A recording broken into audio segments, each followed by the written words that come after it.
this is such a strange thing. Your software, Linux, is in millions of computers. It probably powers much of the internet. And I think that there are like 1.5 billion active Android devices out there. Your software is in every single one of them. It's kind of amazing. You must have some amazing software headquarters driving all this. That's what I thought, and I was shocked when I saw a picture of it. I mean, this is the Linux World headquarters. Yeah, it really doesn't look like much. And I have to say, the most interesting part in this picture that people mostly react to is the walking desk. It is the most interesting part in my office, and I'm not actually using it anymore. And I think the two things are related. The way I work is I want to not have external stimulation. You can kind of see it on the walls are this light green. I'm told that at mental institutions they use that on the walls because it's like a calming color. It's not something that really stimulates you. What you can't see is the computer here. You only see the screen. But the main thing I worry about in my computer is it doesn't have to be big and powerful, although I like that. It really has to be completely silent, right? I know people who work for Google, and they have their own small data center at home, and I don't do that. My office is the most boring office you'll ever see, and I sit there alone, in the quiet. If the cat comes up, it sits in my lap, and I want to hear the cat purring, not the sound of the fans in the computer. So this is astonishing, because working this way, you're able to run this vast technology empire. It is an empire. So that's an amazing testament to the power of open source. Tell us how you got to understand open source and how it led to the development of Linux. I mean, I still work alone. I mean, don't really. I work alone in my house, often in my bathrobe. When a photographer shows up, I dress up, so I have clothes on.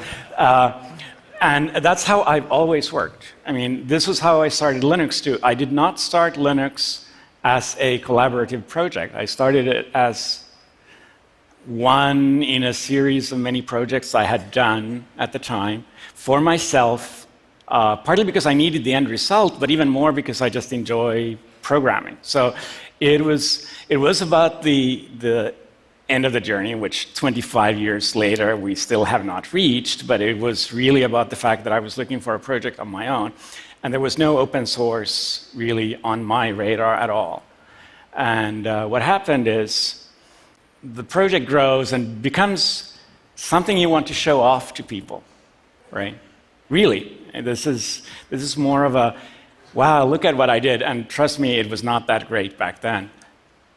I made it publicly available, and it wasn't even open source at that point. At that point, it was source that was open, but there was no intention behind using the kind of open source methodology that we think of today to improve it. It was more like, look, I've been working on this for half a year. I'd love to have comments, right?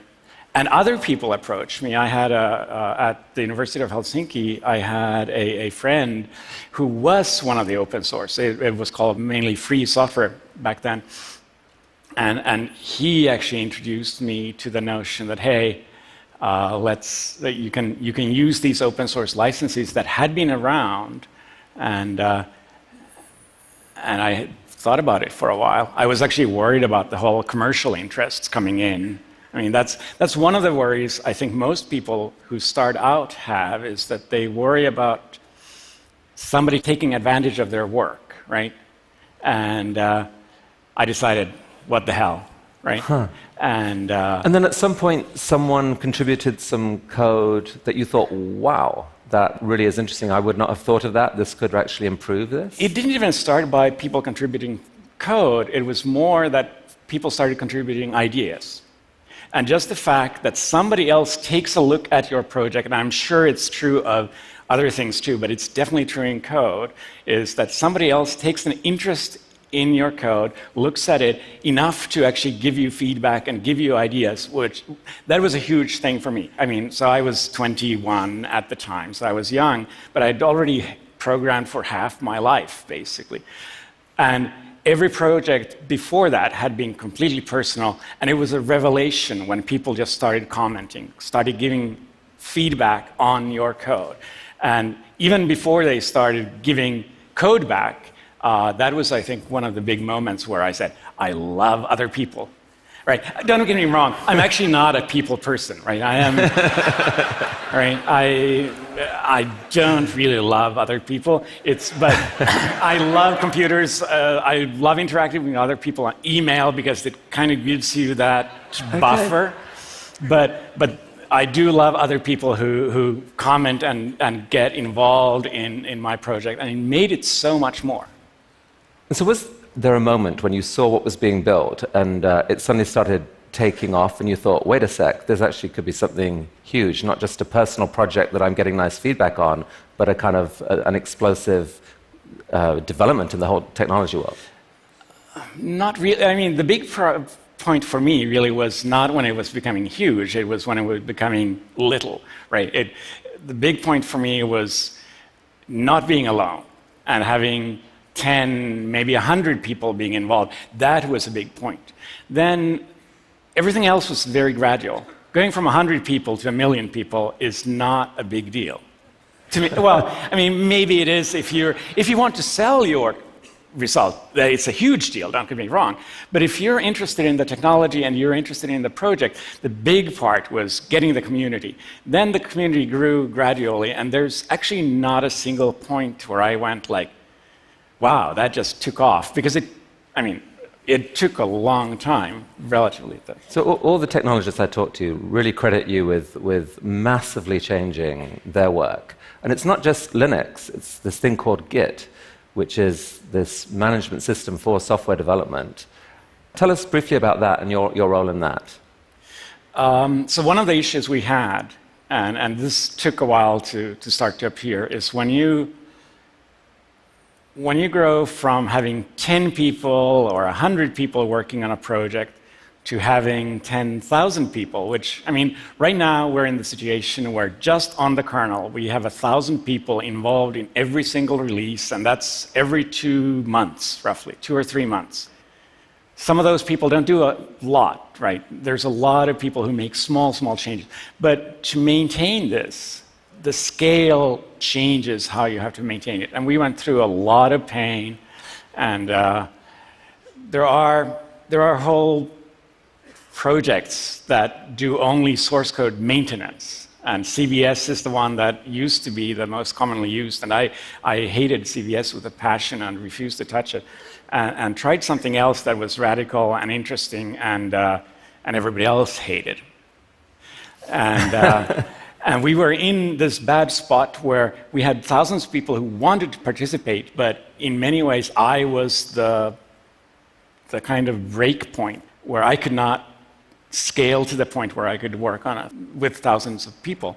So Git is my second big project, which is only created for me to maintain my first big project, right? And this is literally how I work. Is I don't code for, well, I do code for fun, but I want to code for something meaningful. So every single project I've ever done has been something I needed, and so really both Linux and Git kind of arose almost as an unintended consequence of your desire not to have to work with too many people. Absolutely, yes. No.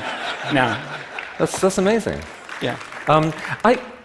And yet, you're the man who's transformed technology not just once, but twice. And we have to try and understand why it is. Like, you've given us some clues, but here's a picture of you as a kid. You mentioned that you've been, with the Rubik's Cube, you mentioned that you've been programming since you were like 10 or 11, half your life. Were you this sort of computer genius, uber nerd? Were you the star at school who could do everything? What were you like as a kid? Yeah, I think I was the prototypical nerd. I mean, I was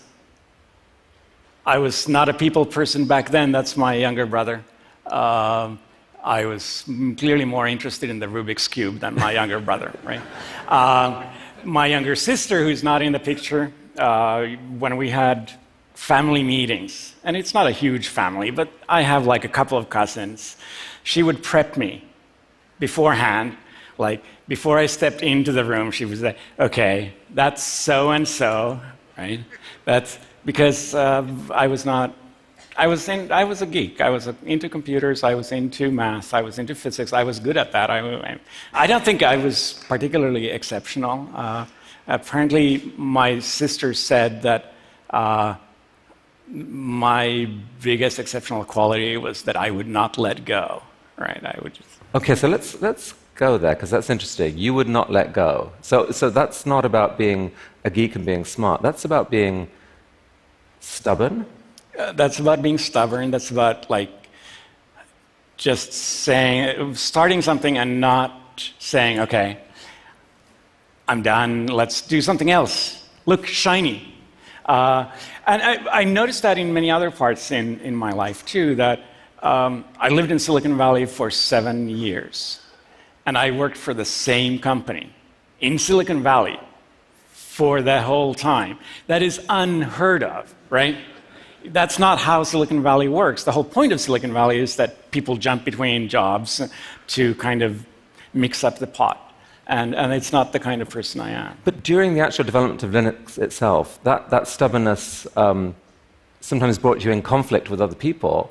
I mean, talk about that a bit. Was that essential to sort of maintain the quality of what was being built?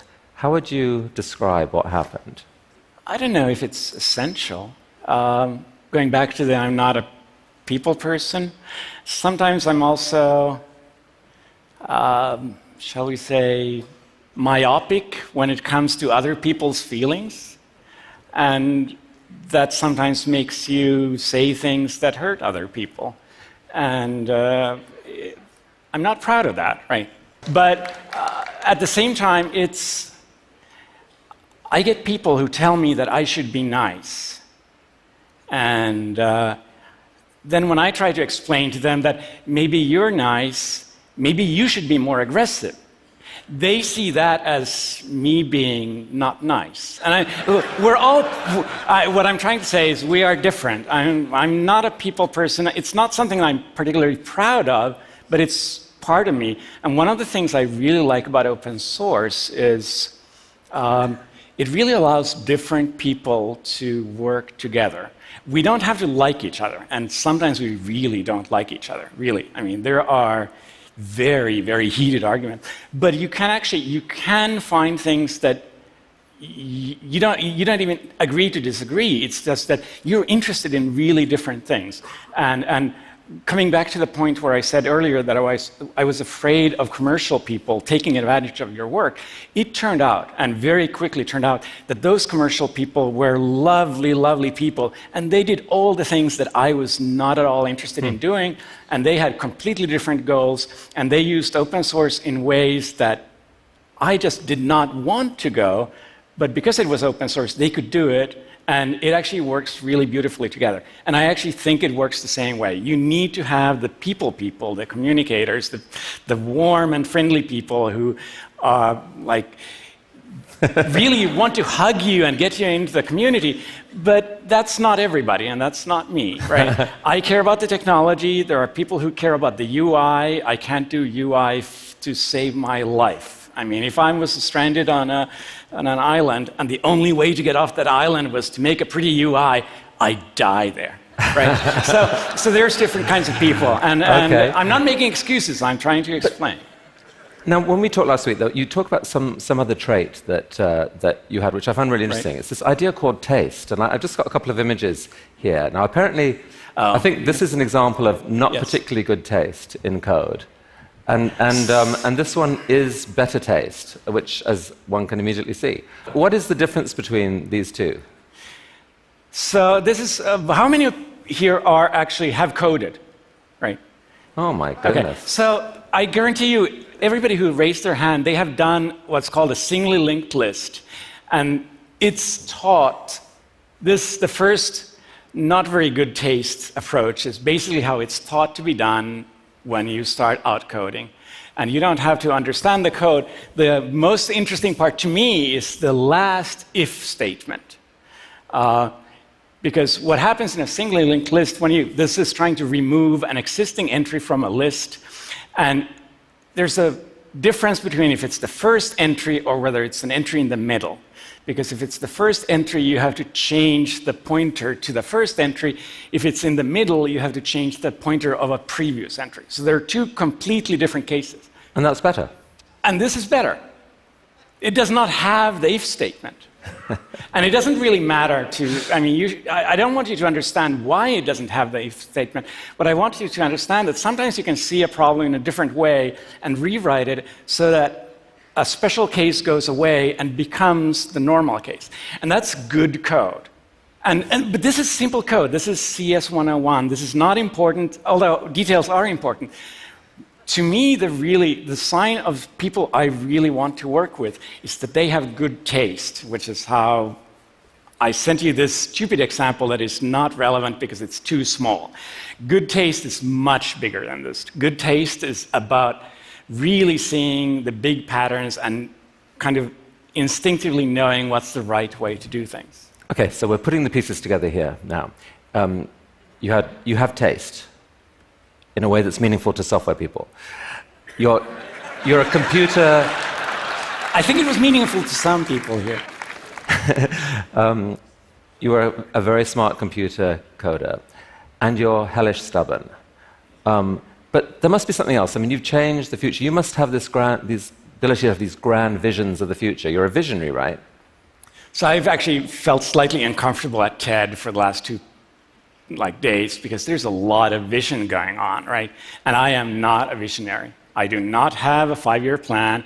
I'm an engineer, and I think it's really, I'm perfectly happy with all the people who are walking around and just staring at the clouds and looking at the stars and saying, I want to go there. But I'm looking at the ground and I want to fix the pothole that's right in front of me before I fall in, right? This is the kind of person I am, right? So good. So you spoke to me last week about these two guys. Who are they, and how do you relate to them? Well, so this is a kind of cliche in technology, the whole Tesla versus Edison, where Tesla is seen as the visionary scientist and crazy idea man, and people love Tesla. I mean, there are people who name their companies after him.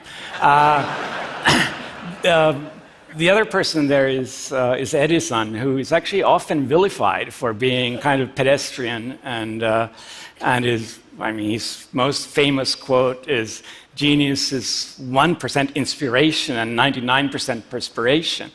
And I'm in the Edison camp, even if people don't always like him, because if you actually compare the two, Tesla has kind of this mind grab these days, but who actually changed the world?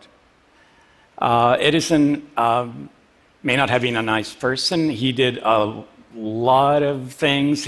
He was maybe not so intellectual, not so visionary, but I think I'm more of an Edison than a Tesla. So our theme at TED this week is dreams, big, bold, audacious dreams. You're really the antidote to that. I'm trying to dial it down a bit, yes. It's good. We embrace you. We embrace you. Okay. Companies like Google and many others have made arguably billions of dollars out of your software. Does that piss you off? No. No, it doesn't piss me off for several reasons, and one of them is I'm doing fine, right? I'm really doing fine. But the other reason is, without doing the whole open source and really letting go thing, Linux would never have been what it is. And it's broad experiences. I don't really enjoy public talking, but at the same time, this is an experience, trust me, right? So there's a lot of things going on that makes me a very happy man and thinking I did the right choices. Is the open source idea, and this is, I think we'll end here, is the open source idea fully realized now in the world? Or is there more that it could go? Are there more things that it could do? So I'm of two minds there. I think one reason open source works so well in code is that at the end of the day, code tends to be somewhat black and white. There's often a fairly good way to decide this is done correctly and this is not done well, right? Code either works or it doesn't, which means that there's less room for arguments. And we have arguments despite this, right? In many other areas, I mean, people have talked about open politics and things like that, and it's really hard sometimes to say that, yes, you can apply the same principles in some other areas just because it's the black and white turns into not just gray, but different colors, right? So obviously open source in science is making a comeback. Science was there first, but then science ended up being pretty close with very expensive journals and some of that going on. And open source is making a comeback in science with things like ArchiveX and open journals. Wikipedia changed the world too, right? So there are other examples. I'm sure there are more to come, but I'm not saying. But you're not a visionary, and so it's not up to you to name them. No, it's up to you guys to make them, right? Exactly. Linus Torvalds, thank you for Linux. Thank you for the internet. Thank you for all those Android phones. Thank you for coming here to TED and revealing so much of yourself. Thank you. That was really, really amazing.